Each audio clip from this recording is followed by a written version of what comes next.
90 రోజుల కోర్సు పూర్తి చేస్తే చాలు 100% ప్లేస్మెంట్ సపోర్ట్ తో సాఫ్ట్వేర్ జాబ్ మీ సొంతం. వెంటనే కోడ్ జ్ఞాన్ డెస్టినేషన్ ని సంప్రదించండి. హాయ్ హలో నమస్తే, welcome back to Suman TV. ప్రస్తుతం మనతో పాటు ఉన్నారు Telangana psychologist association member Snehalatha madam ఉన్నారు. మేడంతో మాట్లాడదాం. నమస్తే అండి. నమస్తే. మేము మరి చూసుకుంటే పెళ్ళయి 6 నెలలు అయింది, 2 నెలలకే వేధించడం స్టార్ట్ చేశారు.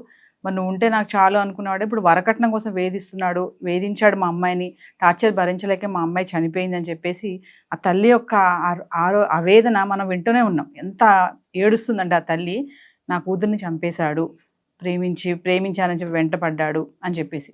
అంటే ఎక్కడ తప్పు జరుగుతుంది అంటే ప్రేమించి పెళ్లి చేసుకున్నా, అరేంజ్ మ్యారేజ్ చేసుకున్నా ఈ వరకట్న వేధింపులు అనేవి మాత్రం ఆగట్లేదు. ఎప్పుడో మనం చూసుకున్నాం వరకట్న వేధింపులు, గృహహింస అనేవి. మళ్ళీ అవన్నీ వస్తున్నాయా అంటే ఏం చెప్తారు మేడం? అంటే ఇప్పుడు ప్రస్తుతం ఉన్న కేసుని బట్టి తీసుకుంటే వాళ్ళు గోవాకి వెళ్ళి మ్యారేజ్ చేసుకున్నారని అన్నారు కదా.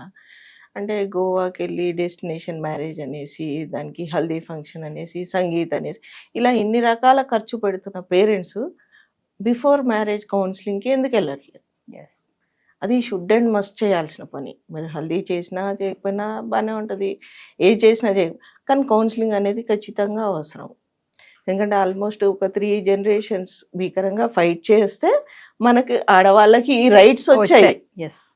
వాటిని మనం ప్రాపర్గా యూజ్ చేసుకొని మనం ఇండిపెండెంట్గా బతుకుదాము, ఫ్రీడంగా బతుకుదాము అన్న టైంలో మళ్ళీ ఇవి రిపీట్ అవుతున్నాయి. అంటే ఆ జనరేషన్స్ మన అమ్మమ్మలు, తాతలు వాళ్ళు ఫైట్ చేసినంత వేస్ట్ అయిపోతుంది అసలు. ఎందుకు అలా జరుగుతుంది? ఒక్కసారి కౌన్సిలింగ్కి వెళ్తే అసలు ఎలా ఉండాలి, మ్యారేజ్కి ముందు అందరినీ ఎదిరించగలిగే శక్తి ఉన్నప్పుడు ధైర్యం ఉంటుంది. మొత్తం సొసైటీని ఎదిరించగలుగుతాం, పేరెంట్స్ని ఎదిరించగలుగుతాం, ఎవరు వస్తే వాళ్ళతో మాట్లాడగలుగుతాం మేము అన్న ధైర్యం చూపించినప్పుడు ఇద్దరు కలిసిన తర్వాత ఆ ధైర్యం ఎందుకు ఉండట్లే కదా. ఇప్పుడు వాళ్ళ హస్బెండ్ ఏదో కొన్నిసార్లు ఫోన్ చేయగానే ఎత్తలేదు అనగానే ఆమె డిప్రెషన్లోకి వెళ్ళిపోయి చనిపోయింది అంటే ఇప్పుడు వాళ్ళ మదర్ సంగతి ఏంటి? ప్రస్తుతం కేసు గురించి మాట్లాడుతున్నాను నేను. ఆ మదర్ ఫాదర్ లేకుండానే పెంచింది.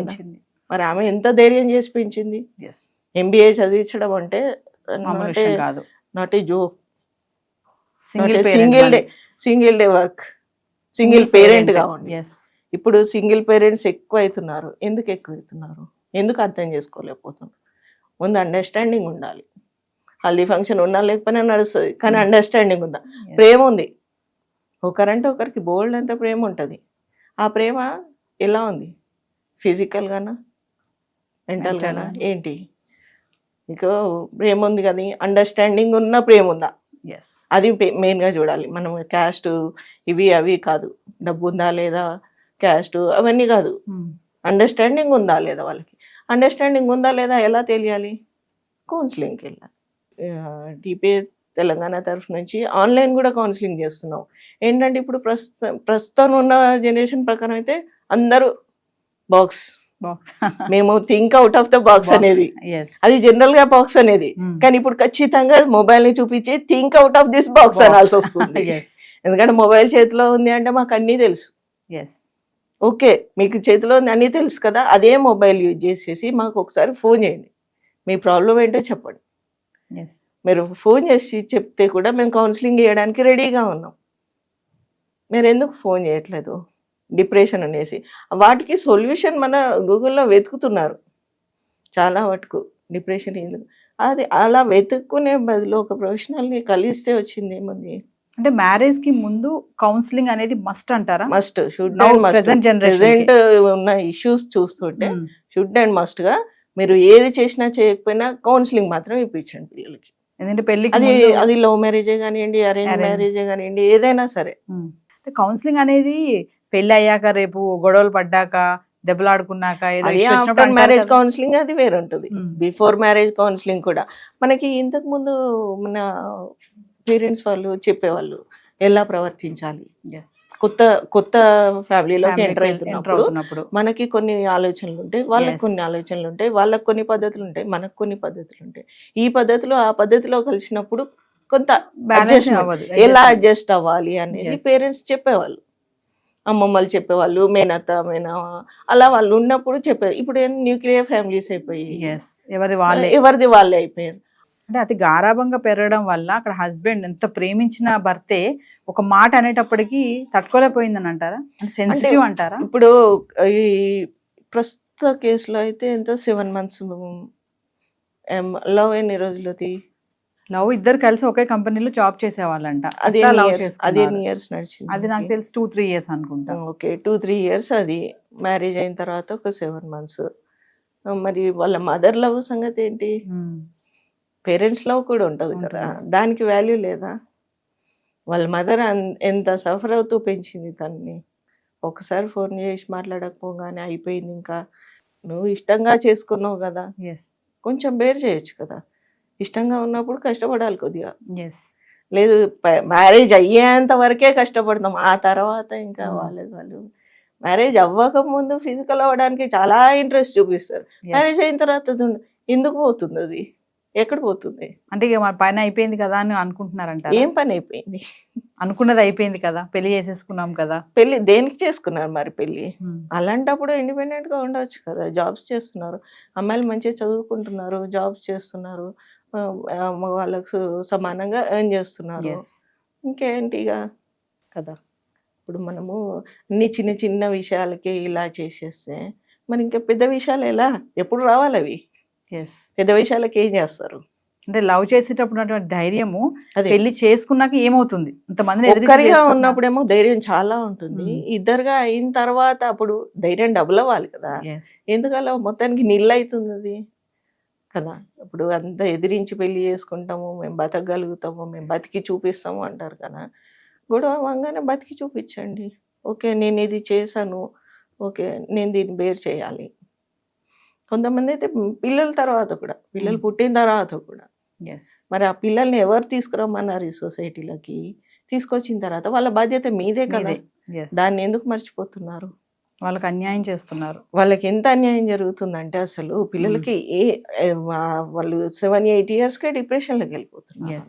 ఏంటంటే వాళ్ళకి ఏం తెలియట్లేదు. పిల్లలు ఎలా ఉంటారంటే మొత్తం వైట్ పేపర్లా ఉంటారు, దాని మీద ఒక్కొక్కరు ఏవేవి చెప్తూ ఉంటే అవి రాస్తూ పోతుంటారు. ఒక టైం వచ్చేసరికి నాన్న ఉండడు, లేకపోతే అమ్మ ఉండదు. ఎందుకు ఉండరు, ఎందుకు లేరు వాళ్ళు అనేది వాళ్ళకి పెద్ద క్వశ్చన్ మార్క్ అయిపోతుంది. పెళ్లి అనేది వచ్చేటప్పటికి మీరు అన్నట్టుగా స్టార్టింగ్ లో హల్దీ ఫంక్షన్ అని ఇంక చాలా ఉన్నాయి. పెళ్లికి ముందు 7 రోజులు పెళ్లి కార్యక్రమాలు అని చెప్పేసి రోజుకు ఒక డే అని పెట్టేసుకొని చేయడం, ఇవన్నీ చేస్తున్నారు. అంటే తల్లిదండ్రులు కూడా ఈ పెళ్లికి ముందు ఇద్దరికి, అమ్మాయికి అబ్బాయికి కౌన్సిలింగ్ ఇవ్వాలి అనే అది తల్లిదండ్రులు కూడా లేదు అనే అంటారా? ఆలోచన లేదు అంటే డెస్టినేషన్ వెడ్డింగ్ అంటున్నారు. దానికి లక్షలైనా సరే ఖర్చు పెట్టేస్తాము మేము. సొసైటీలో స్టేటస్లో ఫొటోస్ కనిపించాలి, ఫొటోస్ కోసం చేస్తున్నారు. ఆ తర్వాత ఏంటి అన్నది ఆలోచించడానికి టైం ఉండట్లేదు, ఎవరికి టైం ఉండట్లేదు. పేరెంట్స్ ఉండట్లేదు, చేసుకునే వాళ్ళకి కూడా ఉండట్లేదు. ఎందుకంటే సెలెక్షన్ ఇట్లా బట్టల దగ్గర నుంచి ప్రతిదీ సెలెక్ట్ చేసుకోవాలి, దాంట్లోనే అయిపోతున్నారు అంతే.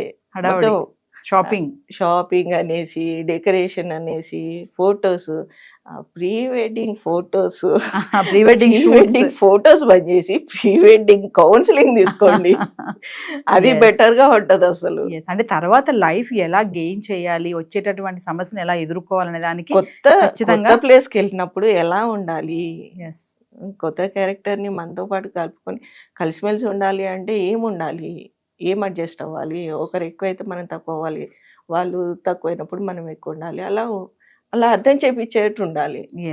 అలా అర్థం చేయించడానికి టైమే లేదు మనకి ఎంతసేపు సోషల్ మీడియాలో ఉండాలి, సోషల్ మీడియాలో పోస్ట్ చేయాలి. చాలామంది ఫొటోస్ అయితే అసలు ఒక్కొక్కరి అసలు ఏదో ట్రైన్ వస్తున్నట్టుగా వస్తూనే ఉంటాయి. What is the use of that? Craze okay, create చేసినా కూడా దానికి కొంత ఉండాలి కదా ఉపయోగము. ట్రెండ్ లైక్ల కోసం వెయిట్ చేస్తూ ఉంటాము, నాకు ఇన్ని లైక్స్ వచ్చాయా, అన్ని లైక్స్ కోసం చూస్తాం కదా. మళ్ళీ ఇది ఒకటి పెద్ద తలనొప్పి. 100 likes ఉంటే అందులో 99 likes పాజిటివ్గా ఉంటాయి, ఒక లైక్ నెగిటివ్గా ఉంటుంది. ఆ నెగిటివ్ది ఎందుకు వచ్చింది అని దాని మీద ఎంత భీకరంగా ఆలోచనలు చేస్తారంటే అది డిప్రెషన్లో దాకా పోతుంది. ఏవో 99 పాజిటివ్ వచ్చాయి అనుకోవచ్చు కదా, మనము పాజిటివ్గా ఆలోచించాలి అంటే ఎట్లాంటి సిచ్యువేషన్లైనా ఆలోచించవచ్చు. అంటే మనం ఇలా ఖాళీగా కూర్చొని చెప్తున్నాం కాబట్టి మీకేముంది మీరు చెప్పేస్తారు, మీకు అన్ని బాగున్నాయి కదా అంటే అన్ని బాగా ఎవరికి ఉండవు. ప్రతి ఒక్కరి లైఫ్లో ప్రతి ఒక్కరికి ఏదో ఒకటి ఏదో రకంగా సమస్యలు ఉంటూనే ఉంటాయి. కానీ అవన్నీ ఫేస్ చేసేయడానికి మనం రెడీగా ఉండాలి. మనం ఈ జన్మ ఎందుకు ఉంది మనకి, మనం ఎందుకు వచ్చాము ఇక్కడికి, ఏం చేయాలని వచ్చామో అది చేయాలి. MBA దానికి ఎందుకు చదివాను, ఇండిపెండెంట్గా బతకలేవా? నీ మదర్ ఒకతే నేను పెంచి పోషించింది కదా, చదివించింది. నువ్వెందుకు బతకలేకపోయావు? నీ తల్లిలో ఉన్న ధైర్యం 1% కూడా నీ దగ్గర లేదు. ఎందుకు లేదు? అంటే దీనికి కారణం ఏంటంటే డిప్రెషన్ అంటారా? డిప్రెషన్, ధైర్యం లేక, ఆ టైంలో వాళ్ళకి ఏం చేయాలో తెలియక అని అంటారా? అంటే చాలా మటుకైతే ఏదో అంటే మనం బెదిరిద్దాము అన్న దాంతో పోతున్నారే తప్పితే ఆ నెక్స్ట్ ఏమవుతుంది అన్న ఆలోచన లేదు. నెక్స్ట్ మ్యారేజ్ అయిన తర్వాత ఏమవుతుందో కూడా ఐడియా లేదు వాళ్ళకి. మ్యారేజ్ చేసేసుకుంటున్నారు. మనం చైల్డ్ మ్యారేజ్ వద్దు అనేసి ఎప్పటి నుంచి ఫైట్ చేసాం? 1957 నుంచి ఫైట్ చేసాం మనం చైల్డ్ మ్యారేజ్ వద్దని. ఇప్పుడు చూస్తే స్కూల్లో పెళ్ళిళ్ళు చేసుకుంటున్నారు. మనం ఫైట్ చేసింది దేనికి మరి కదా? పిల్లలకి మెచ్యూరిటీ రావాలి, వాళ్ళు మంచిగా ఎడ్యుకేట్ అవ్వాలి, వాళ్ళ కాళ్ళ మీద వాళ్ళు నించోవాలి అని కదా మనం అనుకుంది. మరి వాళ్ళు స్కూల్లోనే పెళ్లి చేసేసుకుంటే మనం ఏం చేయాలి? అసలు మనం దేనికి ఫైట్ చేసాము? అలా ఉంది. సో ఫైనల్ గా మేడం, ఈ ఇష్యూ పైన అంటే ఏం చెప్తారు మీరు? కౌన్సిలింగ్ అంటే ఇప్పుడు ఎట్లా అంటే జనరలైజ్ చేసేసారు. కౌన్సిలింగ్ అంటే ఏముంది, మాటలు చెప్పేస్తుంది. ఆ మాటలు మనకు మాత్రం తెలియదా? మనకి తెలుసు, మేము చెప్పే మాటలు ప్రతి ఒక్కరికి తెలుసు. నేను తెలియదన్నాను, తెలుసు. కానీ వాటిని ఎప్పుడు వాడుతున్నారు? మీకు తెలుసు, నేను మాటలే చెప్తాను, టాబ్లెట్స్ ఏమి ఇవ్వట్లేదు, మాటలు మాత్రమే చెప్తున్నాను. కానీ ఆ మాటలు మీకు ఎప్పటి వరకు, మీరు లాస్ట్ బ్రెత్ వరకు అవి ఉపయోగపడతాయి. మీరు ఒకసారి కౌన్సిలింగ్కి వెళ్ళి చూస్తే తెలుస్తుంది మీకు. మనకు అన్నీ తెలుసు, కానీ హార్డ్ టైంలో వాటిని ఎలా హ్యాండిల్ చేయాలి అన్నది తెలిసి ఉండాలి. అట్లా మనకు అన్నీ తెలుసు అంటే అందరికీ అన్నీ తెలుసు, కానీ ఒక సిచ్యువేషన్ వచ్చినప్పుడు ఎలా ఫేస్ చేయాలి. సో ఖచ్చితంగా పెళ్లికి ముందు కౌన్సిలింగ్ అనేది మస్ట్. ఎందుకంటే కౌన్సిలింగ్ తీసుకుంటే ఇద్దరు అమ్మాయి అబ్బాయి రేపొద్దు ఎటువంటి ఇలాంటి సమస్యలు వచ్చినప్పుడు కొంచెం ఒక ధైర్యం ఉంటుంది, సెన్స్ ఉపయోగించి ఆలోచిస్తారు. అంటే కొంచెం ఒకరు పెరిగినా ఒకరు తగ్గుతారు అనమాట. అంటే ఇంతకుముందు ఏంటంటే ఇంట్లో చెప్పుకుంటే వాళ్ళకి పేరెంట్స్ కానీ పిన్ని బాబాయ్ మామయ్య అలా ఉన్న వాళ్ళు హెల్ప్ చేసేవాళ్ళు. ఇది కాదురా, అలా ఉండాలి ఇలా ఉండాలి అని చెప్పేవాళ్ళు. ఇప్పుడు అది లేదు కాబట్టి కౌన్సిలింగ్కి వెళ్ళండి. కౌన్సిలింగ్కి వెళ్ళేసి అది కౌన్సిలింగ్కి వెళ్ళడం అది పెద్ద తప్పు అన్నట్టుగా ఓన్లీ పిచ్చి వాళ్ళు మాత్రమే counselling. Psychologist and psychiatrist separate, అవి రెండు డిఫరెంట్. కానీ ఏం చేస్తారంటే సైకో కనిపించంగానే అందులో పడేసి మాకేమైనా పిచ్చా, మేము ఎందుకు వెళ్ళాలి? అది పిచ్చి అని కాదు, మనం ఎలా బతకాలి మనకు తెలియనప్పుడు ఒకరిని అడగడం అది కంపల్సరీ. ఎవరికైనా సరే తెలియకే కదా మేడం ఎలా బ్రతకాలి, అంటే సమస్య వచ్చినప్పుడు దాన్ని ఎలా ఎదుర్కోవాలో తెలియకే కదా ఇలా మధ్యలో జీవితాన్ని ముగించేస్తున్నారు. మాకేంటి, మాకు ఇంత ఉంది, మేము ఇది చేయగలుగుతాం, అది చేయగలుగుతాం, అది చేయగలుగుతాం. అన్నీ బాగున్నప్పుడు అన్నీ నేను చేయగలుగుతాను అంటావు. బాగాలేనప్పుడు నువ్వు చేసి నిలబడు, అప్పుడు నువ్వు హీరోవి. అప్పుడు నువ్వు సోషల్లో ఒక లెవెల్లో ఉన్నట్టుగా. ఇప్పుడు ఏదో యూట్యూబ్లో కానీ రీల్స్లో కానీ ఫాలోవర్స్ రాగానే నువ్వు గొప్ప సెలబ్రిటీవి కాదు. నువ్వు ఇవన్నీ హ్యాండిల్ చేస్తూ నిలబడు, అప్పుడు నువ్వు సెలబ్రిటీవి. అది సెలబ్రిటీవి అనేసి ఎవరో అనక్కర్లేదు, నీకే తెలుస్తుంది. సెల్ఫ్ కాన్ఫిడెన్స్ ఉండాలి, సెల్ఫ్ ఎస్టీమ్ ఉండాలి, అది main. Thank you ma'am. Okay.